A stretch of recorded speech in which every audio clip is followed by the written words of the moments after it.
Bienvenue sur Africa 24 dans cette nouvelle édition du QG Weekend. Voici les titres de l'actualité. La République du Congo fait face au défi de l'entretien des routes nationales. La route nationale numéro 1 a été mise en concession par l'État ce vendredi 1er mars et confiée à la société privée, la Congolaise des routes. Le marché de l'aviation civile est en perte de vitesse en Afrique. Le secteur de l'aéronautique africain devra enregistrer une perte d'environ 300 millions de dollars en 2019 selon les prévisions, alors que la tendance mondiale du secteur est à la hausse. Et le Tchad subit une pénurie de gaz butane depuis plusieurs semaines. Les autorités ont décidé d'autoriser l'importation de ce produit pétrolier indispensable aux ménages tchadiens. Mais tout d'abord, au moins 20 personnes ont perdu la vie en Somalie ce vendredi 1er mars dans une attaque perpétrée par des Chebabs à Mogadiscio. L'attaque a débuté par l'explosion d'une voiture piégée près d'un grand hôtel avant de se poursuivre par un siège de près de 22 heures et d'une prise d'otages.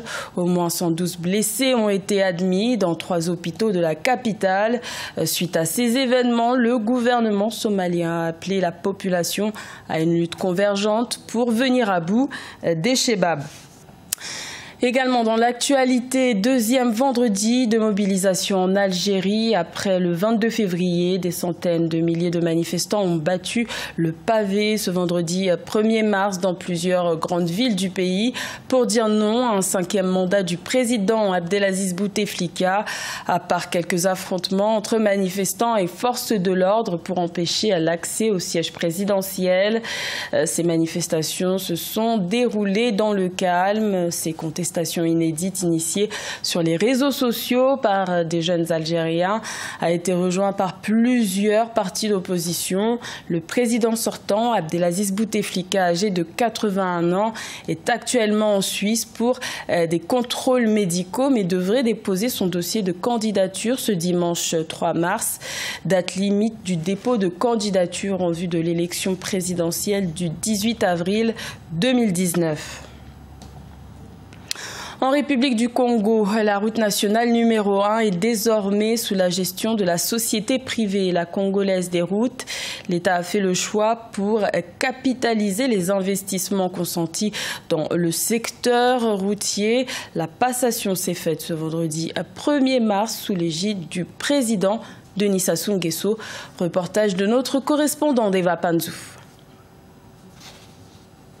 Le président de la République, Denis Sassou Nguesso, a officiellement mis en concession la route nationale numéro 1, Brazzaville-Pointe-Noire, longue de 535 km, ce vendredi 1er mars 2019 au péage de Lifula dans le département du Pôle. Cette concession d'une durée de 30 ans à la Congolaise des routes vise à prévenir la dégradation des routes, assurer leur entretien en vue de leur pérennité. Avec l'entretien quotidien et la création des aires de service, des aires de repos, des stations-service, la commodité d'une route qui fait la vie. La concession prend en compte toute la dorsale, c'est-à-dire RN1, RN2. Mais la RN2, pour être mise en concession, devrait d'abord être réhabilitée. L'amélioration de plusieurs services sur la route vont créer 350 emplois directs et 200 emplois indirects, parmi lesquels les patrouilleurs, les péagistes et les opérateurs de trafic. On note une légère augmentation des tarifs au péage, notamment 1500 francs CFA pour les berlines, les taxis ou les tricycles, au lieu de 1000 francs CFA auparavant. Afin d'aider les riverains, un système d'abonnement sera mis en place. Pour les populations de proximité, il faut toujours mettre en place le modèle que font tous les pays du monde. C'est-à-dire que les abonnements se mettent en place en tenant compte de la proximité, en compte du fait qu'il y en a qui vont et viennent, qui travaillent tous les jours, qui vont le matin, qui reviennent le soir. Donc il y a un système d'abonnement qui doit être mis en place pour que chacun, tout cela ne puisse pas lourdement peser sur ceux qui vivent dans le voisinage. Un contrat de délégation de services publics avait été signé entre la Congolaise des routes et l'État congolais le 5 décembre 2018. Cet accord couvre la route nationale numéro 1 Brazzaville-Pointe-Noire et ses jonctions, la route nationale numéro 1 bis Brazzaville-Mindouli et la route nationale numéro 2 entre Yé et Ouesso. 2200 milliards de francs CFA, c'est le montant de la collecte des recettes enregistrées par le fisc camerounais en 2018. Ces performances seraient dues en grande partie à l'élargissement de l'assiette fiscale et à la diversification de l'offre des téléservices fiscaux qui évitent les pertes d'argent. Plus de détails avec Nélé Claudé-Bessa. L'administration fiscale camerounaise a mobilisé 2200 milliards de francs CFA en 2018. Une mobilisation des ressources accrues de 500 milliards de francs CFA comparée aux 1700 milliards enregistrés en 2017.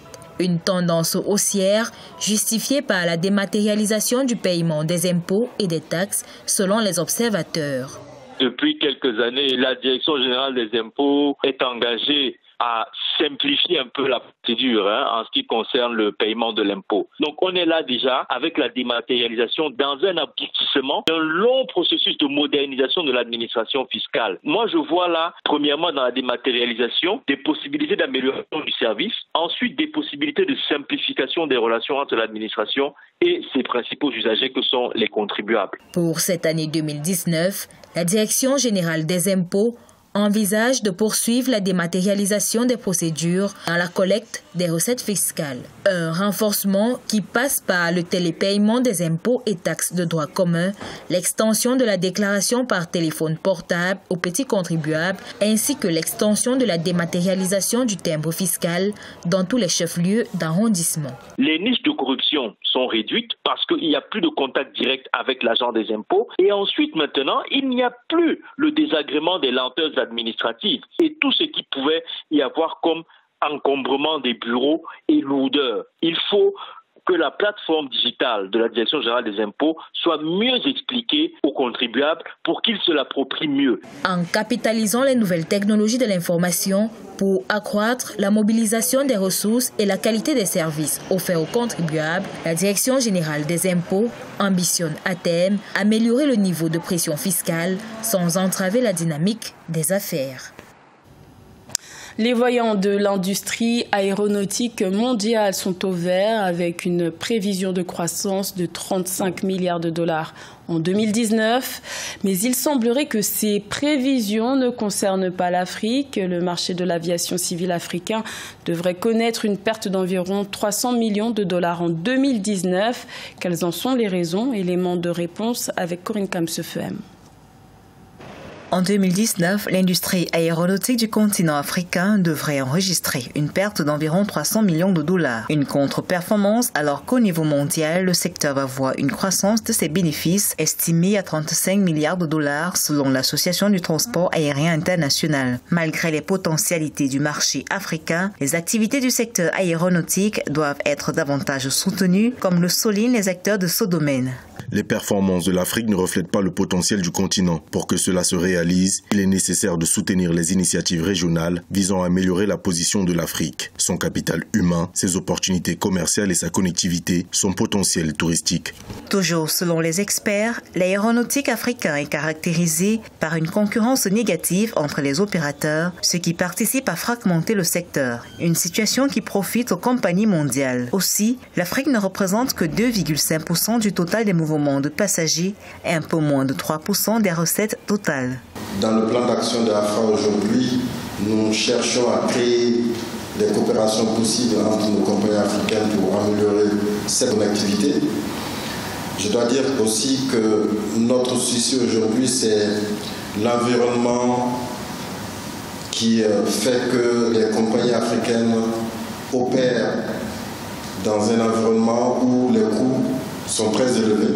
Parmi les solutions pour améliorer les performances dans ce secteur, les experts proposent également l'accélération de la mise en œuvre de l'initiative du marché unique du transport aérien africain.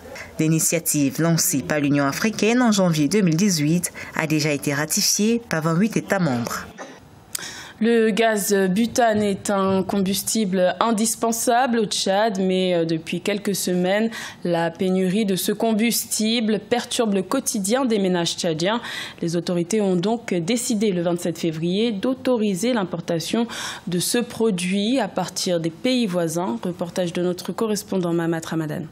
Au Tchad, depuis plus de 2 semaines, les ménages font face à la pénurie de gaz butane causée par la maintenance de l'unique raffinerie du pays. Pour trouver une solution à cette crise, le gouvernement a autorisé ce mercredi 27 février 2019 l'importation de ce produit pétrolier à partir des pays voisins, notamment le Cameroun et le Nigeria.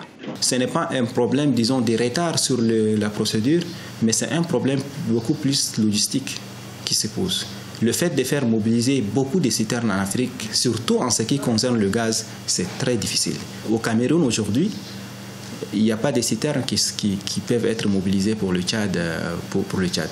On s'est servi de certains citernes ici pour les envoyer et ils font les allers-retours. Selon les marketeurs, avec la subvention accordée par l'État sur les prix de gaz domestique en 2018, la demande de ce produit a doublé en une année et les stocks habituels de la raffinerie peinent à satisfaire la demande. Le gaz est baissé à presque le prix à 2000 francs, les recharges de 6 kilos. Donc, actuellement, la consommation est vraiment élevée. Ce n'est pas la première fois que la raffinerie fait l'entretien. C'est peut-être la deuxième ou la troisième fois. Mais aujourd'hui, si la raffinerie fonctionne très bien, même notre